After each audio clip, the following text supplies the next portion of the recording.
Dan, you really got to get out of the pool. You're going to be all pruny, and then I have to hear you whine about it. No. Dan. No. I have to learn how to breathe underwater. That isn't something you just learn. I'll adapt. You can't adapt to breathing underwater. That isn't how it works. Look how long I can hold my breath for. Dan, that wasn't even a full 10 seconds. Whatever. I can still talk to fish. Dan, there's no way you can...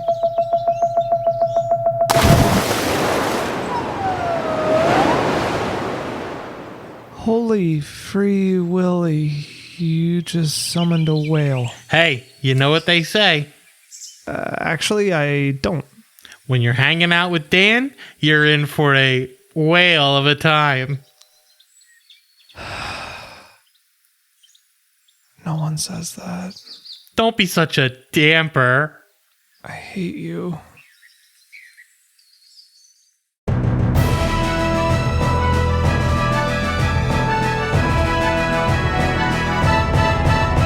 It's a bird. It's a plane. No, it's Super Sons. Hey, that wasn't Mike. If you couldn't figure, fuck, you're Mike.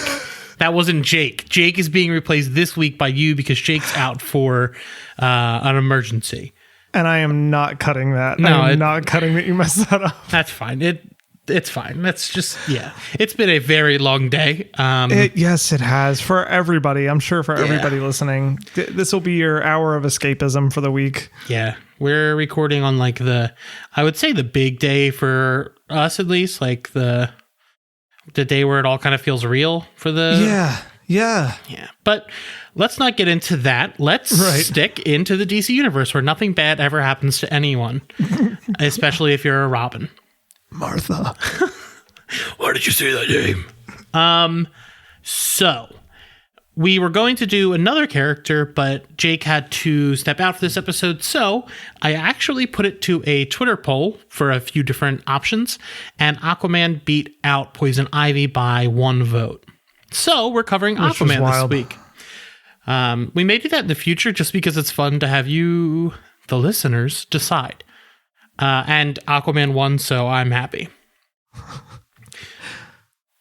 We're covering the Justice League 2-parter, The Enemy Below, which is Season 1, Episodes 6 and 7. So we've already gone over Aquaman's origin way back when, one of the first couple episodes. So we won't get into that too much here. In this universe, he is established as the king, and we don't get to see any of his backstory. We just accept that he is king. Yep. And Mike, what is your background with Justice League? The cartoon? Yes. Just that. I mean, just as a kid, just coming home after school and watching whatever episode Cartoon Network had on. And I know for a fact there's ones that I caught more than others, like reruns, like multiple times, and then ones that I totally missed. So, for example, when Jake and I covered the Booster Gold episode, I had never seen that one before. Mm-hmm. I have no memory of seeing it before. But boy, was it fun.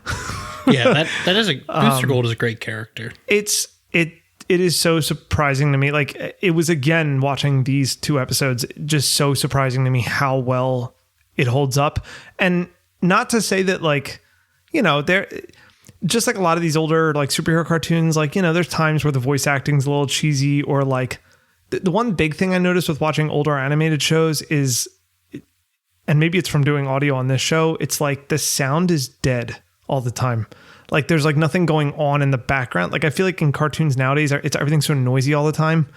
And I know it's like an attention span thing, they're trying to keep the attention of kids, but there were scenes in this, dialogue scenes, where people were talking, and just for large periods of time, it's like you just get those 2 or 3 voices and that's it. Like there's not a lot of ambient noise in the background or silly sound effects or anything like that, which is, part and parcel with the tone of the show. It's not, it's supposed to be goofy, but yeah, it was just, even with that stuff, I'm still surprised how well it holds up and just how much enjoyment I still got out of it.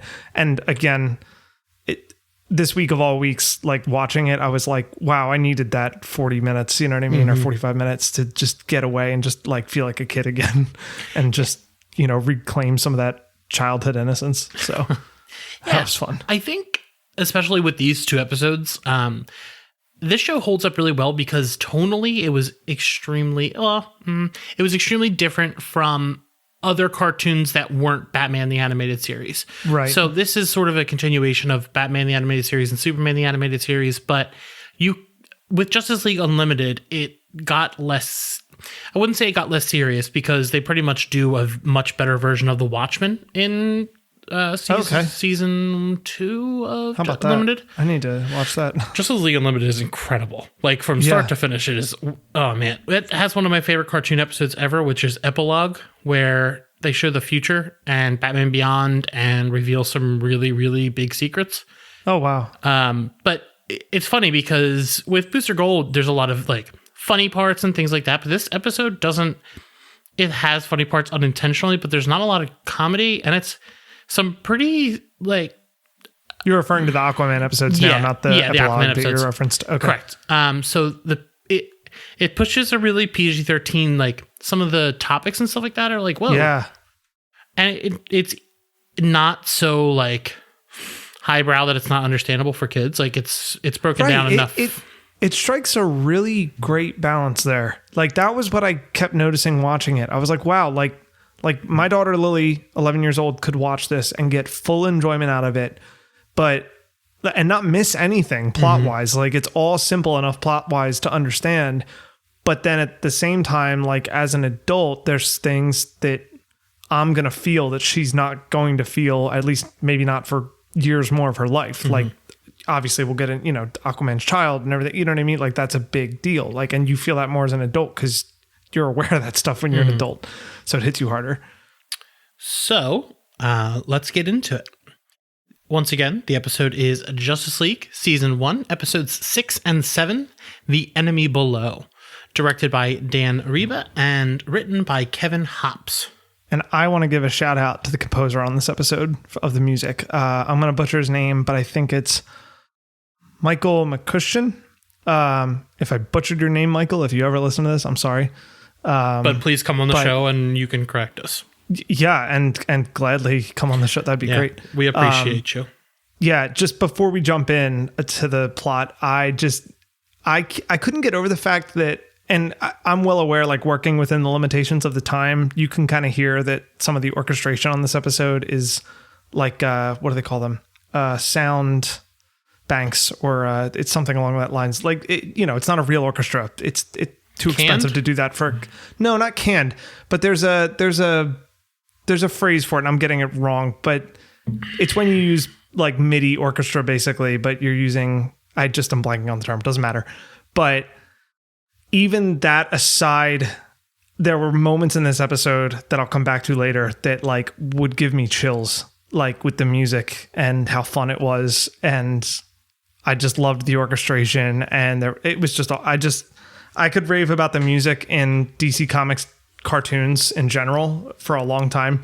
Not to mention that the theme song of this show, written by Lolita Ritmanis, if I'm saying her name right, is just freaking one of the most killer superhero TV show themes ever. Like I'll just turn that stuff on my car like every other week. I'm just like, I want to listen to the Justice League theme because it sounds so good, even though it's like a minute long. But and I like the Unlimited one even more just because it's like, it's pent up. Yeah, it like breaks out. Oh, yeah. They're both great in their own separate ways, because Justice League Unlimited is like a rock concert, and it's like the electric guitar and everything. It's funny because like even though they're kids shows, the themes fit what they're like talking about. Like the Justice League Unlimited is a much bigger cast, a lot of different stories, a lot of different tones and things like that from episode to episode. But Justice League itself is a pretty serious show. Like there's a lot of like really good character moments and things like that. I honestly think, depending on the day, I think I like Justice League more than I like Batman the Animated Series, just because it's not just Batman. And there's more variety in the stories I can tell. Yeah, and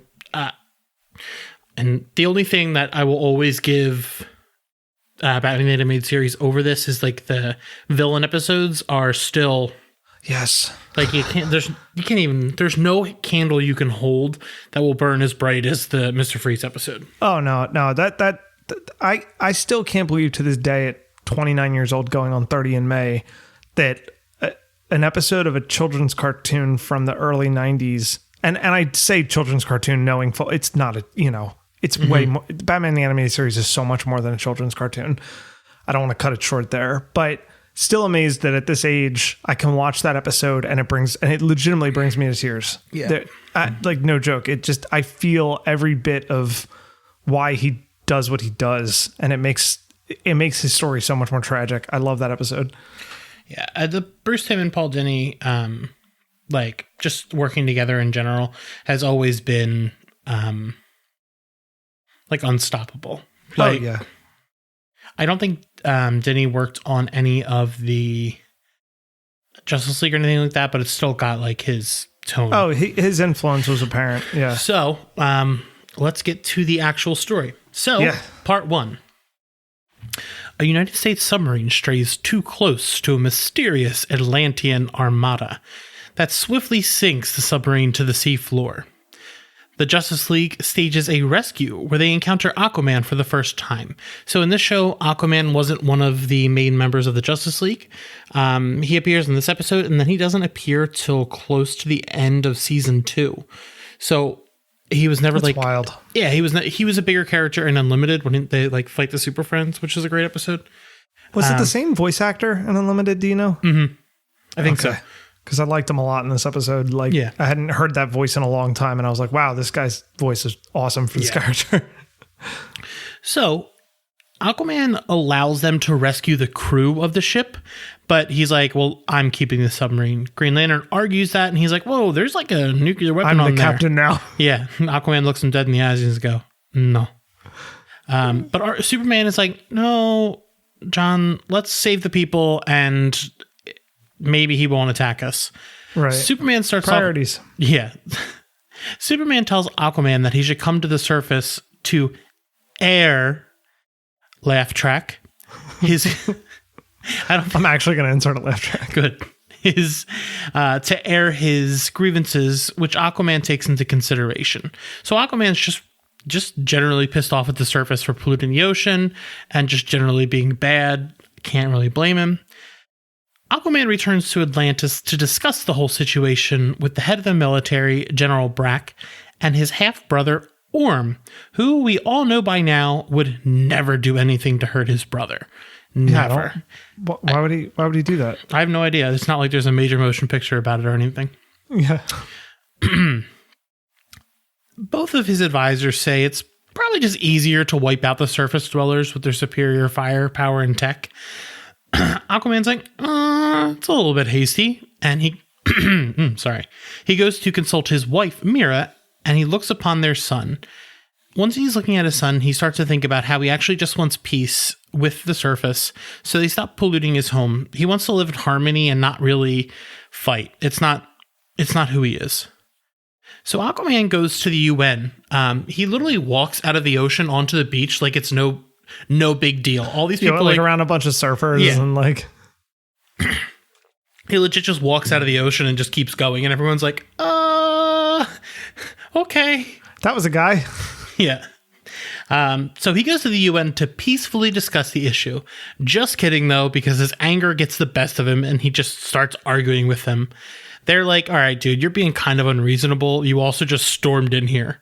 Aquaman then storms out, and Superman's trying to convince him to just like take a breather and calm down, so Doesn't they can he pushes Wonder Woman like really hard. Yeah, Aquaman is that's like rude. Yeah, like he pushes her out of the way because she's like trying to stand in front of him, which we learn is not a good thing to do later. Right.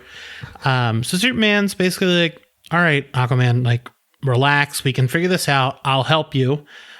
Just then, a mysterious assassin with a sniper rifle rocket launcher shoots a rocket at him and puts him in critical condition. I dubbed this guy in my head Rocket Man because they never named him. I just dubbed him Rocket Man because he just kept firing rockets in this episode. Like I was hearing Elton John in my head, like as I was watching the show. Rocket Man. So It's kind of funny in the hospital because Aquaman's laying in the hospital bed and the doctors are trying to operate on him. And like all their tools are breaking and they're like, oh no, what are we going to do? And Batman's like, hold on, I've got it. And Batman just built a fish tank in the hospital and filled it with salt water. And in like what, 10 seconds flat? Like how did he do that? He just popped a full fish tank out of his pocket and was like, all right, prepped for this. Yeah. And then he's like, eat this, Iron Man suitcase suit. I've got a full fish tank. With 3.5% saline solution Yeah, water. the doctor's like, why that? And it's like, come on, dude. His name is Aquaman. Where do you think he lives? Medical school. You know what this episode made me realize is that the easiest way to make Batman seem really smart is to make everybody else idiots. Yeah. Yeah, well, you may be a new hire at DC Comics. So, once Orm hears about the attack, he kind of tries to be like, oh no, Mira, like, oh no, like pats her on the back. But then he quickly slips into Aquaman's crown and takes his trident. So he's taking over Atlantis. He's the captain now. Yeah, he's the captain now. To catch the would-be assassin, the League does the old bait and switch with John pretending to be Aquaman to lure out the assassin. You know what's funny about this? Is that when this whole sequence happened, like I was like, of all the characters in the Justice League when I was a kid, like I loved Martian Manhunter. And I was watching this scene and I knew that like, obviously there was some plan going on. You know, they were trying to fool Rocket Man. But some part of my brain didn't even consider the fact that it could just be Martian Manhunter lying on the... They got you. They pulled the wool over your eyes. Yeah, they literally did. I was like when he like turned back into Martian Manhunter, I'm like, oh my God, I'm such an idiot. Like I was like, I can't believe I didn't realize that. You jumped up from the couch and screamed at the TV. What? How'd they do that? Wait, what do you mean it's Martian Manhunter? You ran into Lily's room, shook her awake. Lily, come here. Come here. I need you to see the scene. Dad needs help. Did I just turn into Rick Sanchez? Lily, come here. I gotta show you this scene. Can't remember where I was. Oh. Green Lantern tries to stop Aquaman from leaving the hospital. Basically, they're trying to keep him there so they can try to figure out the whole situation. Aquaman, being the calm, collected, level-headed individual that he is, cold cocks him into a little nap time. Sucker. Yeah, he just socks him and Green Lantern hits the floor. Sucker punches him in the jaw. Like. Yeah. And it's like, he just knocked out one of the space police. So can we talk about the great slow-mo fall to the floor when he gets hit? He like floats in the air for a good like 7 seconds. So I was like, oh. Hit him so hard it stopped time. Hit him so hard he popped out of his spandex. Like, the ring falls off. So once the league captures the assassin, he just once the League captures the assassin. Wait, that's our other podcast. It's just Rocket Man with the sash on. So it's actually Deadshot. I don't know if you knew this. No. Yeah, that's Deadshot. That's Deadshot? That's what he looks like. And he's pretty comic accurate there. Oh, okay. It is Deadshot. Yeah, he's never looked like that to me. We don't get to see his sweet stash. The League tries to figure out who put the hit out on him. Everyone's like questioning Deadshot, like, oh, why'd you do this? And Batman's like, hold on, let me handle it. So Batman takes him off to the side and whispers something to him, which makes him squeal. He said he was paid in Spanish doubloons or gold doubloons, which, if my research checks out, is pirate money. So it is definitely Orm who did this. Mike, what do you know about Deadshot? Oh, God, not much. All right, so you've seen the Suicide Squad, the Oscar award-winning Suicide Squad, sorry. Yes, the Oscar award-winning Suicide Squad. What do you think Batman said to Floyd Layton to make him give up that information? See, here's the thing. I've seen Suicide Squad once. That's it? So, one time? Yeah, I don't think I ever rewatched it. You don't remember what Will Smith's motivation was from the Oscar award-winning Suicide Squad? No. Come on. Batman has a great scene where he flies down into the alley. Come on, you What is got he- this. Yeah, You got I this. remember Batman flying down into the alley and he's with his daughter, right? And I can't remember. How does Waller influence him to be on the Suicide Squad? What does she bargain him with? I'm just lost. His daughter. Batman probably said something about his daughter to him. Oh. Batman's not that scary. He just has a lot of like information and he holds that over people's heads to get what he wants. Yeah. So Aquaman arrives back in Atlantis to find Orm sitting Sorry in for his throne. disappointing you on that, by the way. No, it's fine. You used to it? Yeah, I'm used to it. So Aquaman arrives back to find his brother sitting on his throne. Turns out Orm is sick of his shit and tolerating the surface dwellers. So the entire military turns on him as the episode goes to black. Before you start part 2, We can talk about those sheep and how they just fucking turned on their king like in half a second. Yeah. Can we talk about that? Like, Oh yeah, we're with Orm now. Orm's our God, best that friend. was quick. Like, Do they call him Ocean Master at all, or they just call him Orm? no, I think they just. I feel like the term Ocean Master was in the episode somewhere. Yeah, it probably was. Probably not, But maybe like a fun little Easter egg. Yeah, For the but- nerds out there. but I just can't get over how quick. Like, what propaganda was Orm able to spin in like the 2 hours that he had or something? You know what I mean? Like, it was so quick. The Atlanteans are xenophobic, like very. Yeah. So they yeah. will chastise people. Like they'll chastise. chastise. They'll literally throw you out for anything. Like Garth, Aqualad has purple eyes, which is quote unquote a curse to their people. So they like banish him. They're not nice people. They're just generally awful. Jeez. And Aquaman tries to change that a lot, but usually the stories are about how the Atlanteans aren't the best. Yeah. But in the recap for episode 1, shown at the beginning of episode 2, there's like this really quick cut of like another scene, and then all it is Batman holding the gold, and he goes, "Gold doubloons," and it just goes to the next scene. Like, I didn't watch the recap because Yeah. I figured I just saw everything. But yeah, gold doubloons, and I was like, what? Like, if I had seen the first episode, I'd be like so nonsensical confused. cut is what you're Yeah. saying that Yeah, like it's just like- didn't need to be there. Okay. Yeah, but here you go, part 2 with Mike. Oh boy. So the League goes to Atlantis, where they are ambushed by Brack's soldiers. They're captured using power dampeners, which make them helpless. Orm puts them in a room that fills with water because why not? Water seems to be an abundant resource in this area. Yeah, I remember watching this part and then going, wait, did they plan to get captured? Or are they just this stupid? They're just incompetent. The Justice League just wasn't ready. Yeah. Well, So having power dampeners of that level to be able to stop a lantern ring, Wonder Yeah. Woman, a goddess, Superman, literally Superman. Yeah. So Atlantis has super advanced tech because when they sank, they were the most advanced city in the world, and then they didn't have Catholicism, which pretty much halted progression for a very long time. spitting fire on this podcast.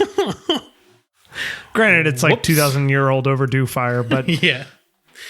It's fine. I'll just pay for what are those things that Martin Luther fought against? oh god, I don't Where know. I could I'm pay not a to history get into buff. heaven. What are they called? Basically, Martin Luther Like wrote. the evangelist, No. Oh. The Catholics were selling. the TV evangelist crap. That's what I mean, by the way, just to specify. Yeah. They were trying to sell. Whatever. It led to Martin Luther's 99 Thesis that he went and nailed to the doors of all these churches because he's a badass. Continue. Sorry. A little religion lesson for you. Yeah. What the fuck are they called? Indulgences. That's what they're called. Indulgences. You buy an indulgence to get into heaven. Okay. Let's get back on topic. Mira. I heard them say Mira in this episode. Mira. Is it Mira? Okay. I'm not my lack of street cred will always be apparent on this show. No, it's fine. I think. But that's the point. I probably mispronounced Mira too, but it's my cat's name, so I'm just going to say it however the hell I want. Right. So Miera springs to action and knocks out the guards, rescuing the League. She believes her husband's alive.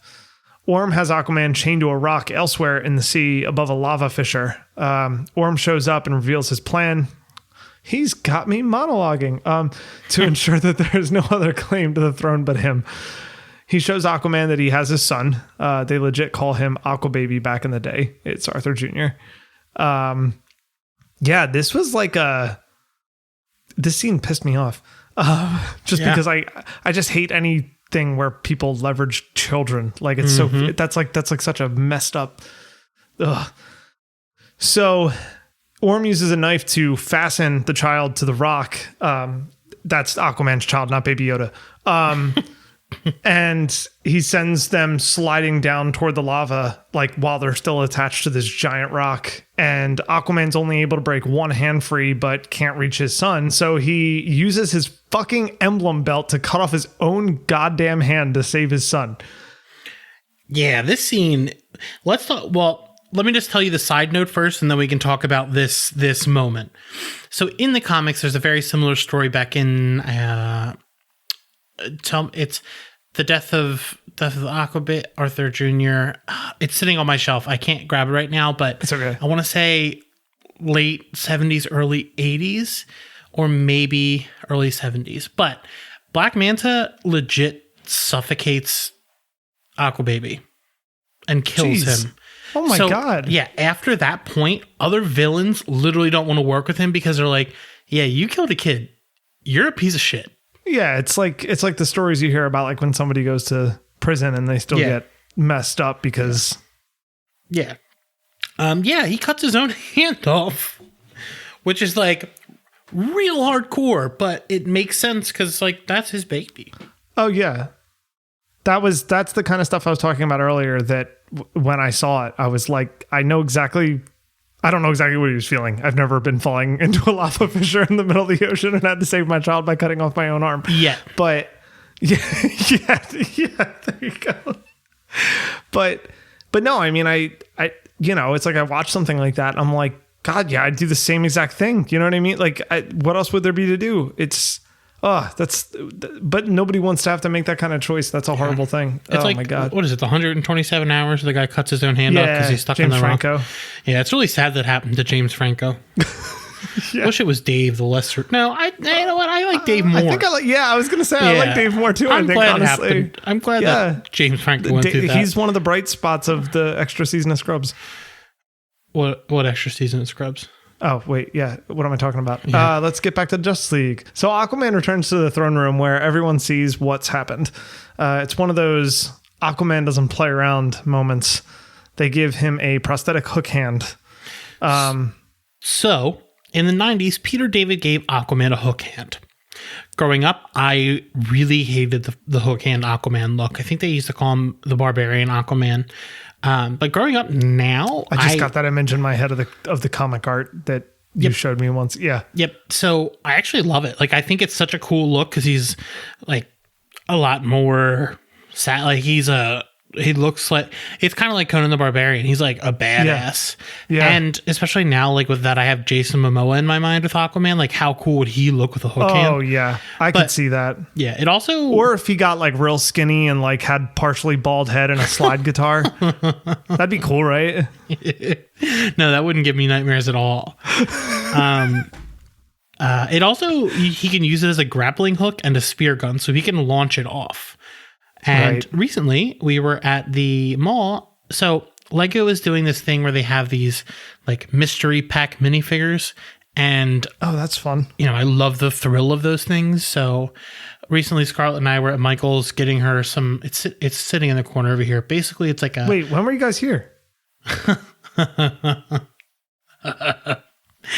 That's probably the 70th time I've used that joke in my life. That is pretty good. I'm not proud of it. I'm not proud of it. First time I've heard it. So yeah, it's like this, I don't know, it's called a cricket and it cuts stuff. It's a teacher thing, but I ended up buying 6 bags of these things. Fast forward, Jake and I were at the mall and he bought a bunch. And I was like, listen, if you get the Aquaman, I'll just give you money and you can go buy more. So he did, Right. and he got Aquaman, and then he went back to the Lego store and was talking to one of the people there. They're like, oh, what character do you want? We can just get it for you. And he was like, wait, what? And he goes, they're like, yeah, we have them sorted in the back because we just kind of stand around here all day. Reasons or No. Like they felt the bags and could tell which characters were which, and then they organized them. That's amazing. Yeah, which is like totally gaming the loot box system, which is the best form of capitalism. That's also like a sad story of the state of toy stores, that's how much time the employees have on their hands. Yeah. But now I have Mr. Miracle, Superman, Batman. I got a bunch of cool little ones. And the problem is like the one sits on my desk at work, the Aquaman one, and Mr. Miracle is on my bookshelf. Nice. Yeah, it's the Mitch Gerard's design too. Ah, that's awesome. Yeah. All right. Back to the story. Yeah. So Orm escapes to a weapon Aquaman built as a last resort at the North Pole. The device will melt the polar ice caps and flood the Earth, which is like super fast global warming machine. Now they'll believe it. So, and this is powered by was it plutonium that he stole from the submarine earlier? Mm-hmm. Right. So the League battles the Atlanteans that have now followed Orm as Aquaman fights his brother in combat, Orm using his trident and Aquaman using his hook. Their battles destroy the controls to the machine and damages the ice around them. Orm eventually ends up dangling off the edge of the ice in a cavern, like an icy cavern.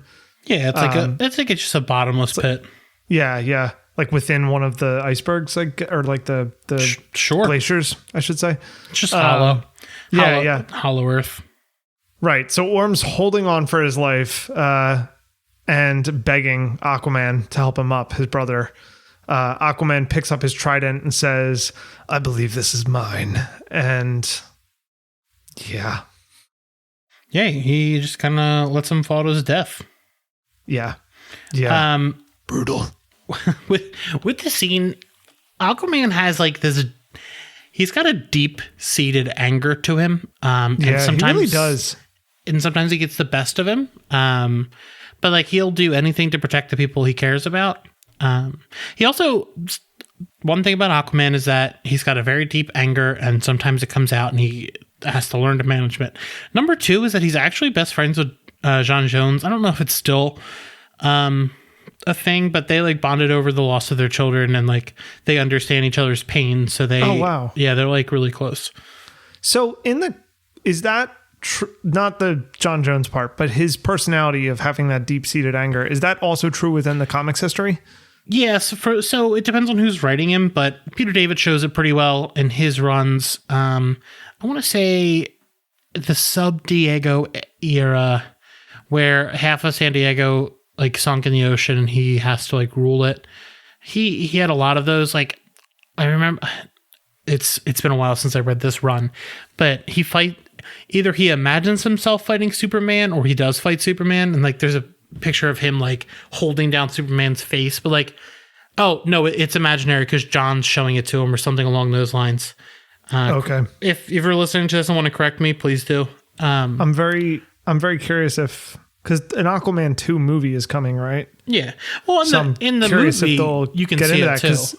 Yeah, that's what I'm saying. Like in the first movie, I saw it a little bit, so I'm wondering if they would dig into that more in the second at all. I think he talks about it when they're on the boat. He's like, I'm just like he was just angry because he didn't know his place. Right. And I think that's what it is. He's the outsider, and it's the idea that he's stuck between two worlds and can't really fit into either, but all he wants to do is save both of them. So it's like a lot for him. Right. But yeah. He's literally got the whole weight of the world on his shoulders. Mm-hmm. Not literally, but kind of literally. So anyway, Batman goes into the device protected by the lantern ring and shuts it off. I think I remember Green Lantern saying, "You did it." And then Batman goes, "No, we did it." I was like, oh, that's nice. Thanks, Batman. Not me, us. What? Jeez, the world is just invading the show tonight. Aquaman orders that Brack and his men are to be locked up. Isn't that like after Brack is like Sorry, Yeah. sir, we were just following orders. And he's like, he's like, screw you. Nah. Yeah. So Aquaman reflects upon his behavior and wants to do better to unite the world and make it a better place for his child. I thought that this episode in particular of the two did actually just both of them. They did such a nice job of using that theme of, because it's a trope, it's been used, but they did it was well executed, using the kind of theme of like, having a child bring peace to the world in some way. Yeah. And that's a trope. And it works with, like you were just saying, like Aquaman being this person stuck between two worlds that came from a shared parentage like that. So it's like, he sees the value in what a child can bring into the world in a different way. So yeah, like awesome. he has the want to make it a better world where no one feels like they're on the outside. Right. So, what was your favorite moment of the episode? So easy for me. When they're in near the poles, and it's aided so well by the music when he jumps out of the water with the whale, like that sequence, like the just the angle it's shot at, or not shot at, but animated at. Everything about that moment, that was the moment of watching these two. I mean, it happened a lot over these two episodes, but that was like the peak moment where I was like, oh my God, I feel like I'm 10 years old again. Like it was just so much fun. Like I literally got chills. I can't remember the last time I was watching like an old 90s cartoon and got chills from it. Like it was just, and I'm not even as big of an Aquaman fan as you are. I like him a lot, but like I'm not you know what I mean? So, but still, it was just one of those moments. I'm like, oh, that's so cool. You're almost drooling. You're like, oh, that's so awesome. Like, like it made me want to see that in the movies at some point, like, Jason Momoa in the full costume, maybe with the hook hand by that point, like, just a similar kind of framing. It was great. I loved that. Yeah, I'll have to find, there's a cover. So I don't remember what it was, but DC did a bunch of variant covers where it was parodies on films. Oh. And the Aquaman cover is Free Willy. So it's like the whale jumping over him. I have it here somewhere. I just have to find it. That's great. There's a lot of great ones. Like Justice League Dark was Beetlejuice. Batgirl was Purple Rain. There's like a lot of... Batgirl was Purple Rain? That's awesome. Yeah, I'll send you. It's awesome. Oh, I got to see these, yeah. Yeah. My favorite was probably the Lantern Punch because... So in the Justice League Unlimited, there's an episode where they fight a quote-unquote Super Friends team, like the Hanna-Barbera characters that were created for the show. Yeah, They're just kind of relaunched for this universe. And one of the Wonder Twins is punching Aquaman, and he just backhands him, and like that's the whole fight. And the hand, because the hand is like brutal. It's like in my head when you mentioned the Wonder Twins like punching Aquaman, I'm just imagining like the Wonder Twins being like Rigby punching Mordecai from regular show, where you just don't see any impact on his shoulder at all, and then Mordecai just hits him and it's got like the biggest punch sound effect in the world, and Rigby's just like ow. So another episode I do suggest that you watch is The Terror Beyond. It's later in season 2. It's actually an episode where Aquaman helps Solomon Grundy, and Solomon Grundy is great. So Mike, what are you reading right now? I'm still finishing Mr. Miracle that I started like in October. Yeah. So I think what happened was I am probably about 75-80% of the way through it. Mm-hmm. And then I think I got my iPad mini.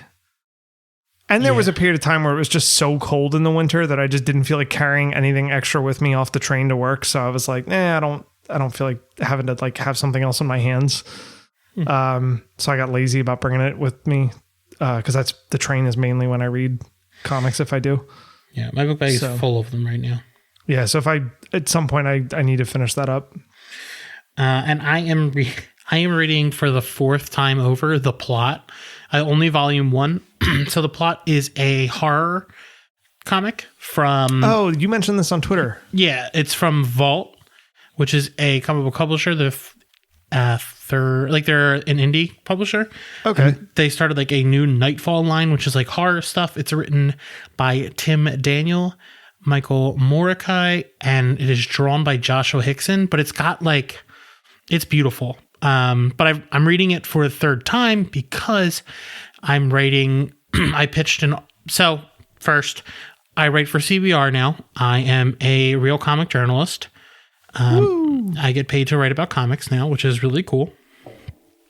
So if you're listening to this, you probably have seen this stuff, but I'm writing a piece on it, but I want it to be really good because it's, a topic that is close to me. So I wanted to like read really well because I was the one who pitched it, and like the story is so good and the art is like beautiful. How does horror work in a comic? I don't think I've ever read a horror comic before. There's a like, does it give you that sense of dread? Like, oh yeah, well yeah, because the stories are usually really good. So I would consider things like Swamp Thing horror comics, but this one deals a lot with mental illness and heritage, and genetics and all that stuff. So it's gotcha. Yeah, it's scary because you're like, oh, oof, that's sad. Yeah. But it's, and like the art, I don't want to say it reminds me of The Conjuring, but it has the same style of time period and like looks, and the monsters are really well drawn. But I could get into that. Yeah, it's awesome. But I have 3 notes that I totally forgot to mention about this episode, about these episodes, the Aquaman episodes. What do you got? So, there's a scene, I can't remember when it was, where the League and Mira are having a conversation, I think. And it might be when she's saying, my husband's still alive and blah, blah, blah. And she says something about like, some things being worth the sacrifice or something like that. Green Lantern gives the hardest eye roll. Like, he's kind of a dick in these episodes. Like, I think he would be the most hard ass in the series. He's a military vet, so he's got a lot of stringent practices, but he's a great character. He's just a little bit harder than the rest of them. Right. Earlier, you mentioned how there wasn't a lot of comedy in this episode. Mm-hmm. There was, and I don't know if this was intentional, but there was the one point when Orm and Aquaman, I think it's when Orm like has his men arrest Aquaman. He says, I think word for word, he says, "The tide is against you." And I was just like, there's one. We had to get a pun. Got him. And then speaking of puns, when Aquaman lets Orm die, my only thought was, well, I guess if you're Aquaman, blood isn't thicker than water.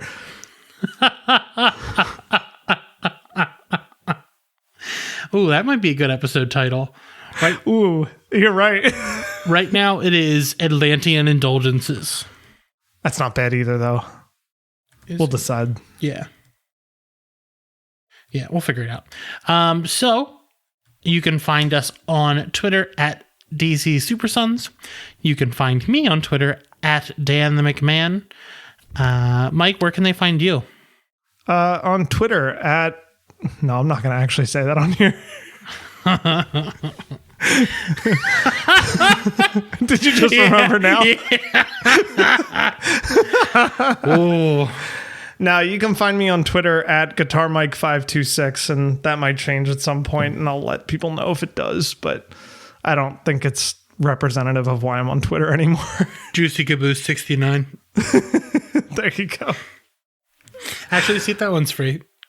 I'll make a Twitter with that. What was it? Juicy Caboose? Yeah, Juicy Caboose 69. Nice. So that is our episode for this week. This was a fun watch. I just got to say that. Oh yeah. These 2 episodes, they were fun. Yeah, absolutely. I had a lot of fun. Yeah, doing things I know, things where I don't have to. It's television Dan shows. Don't have think too hard. There you go. Perfect. That's all I needed. Yeah. So catch us in 2 weeks. Same bat time. Same bat channel. Bye.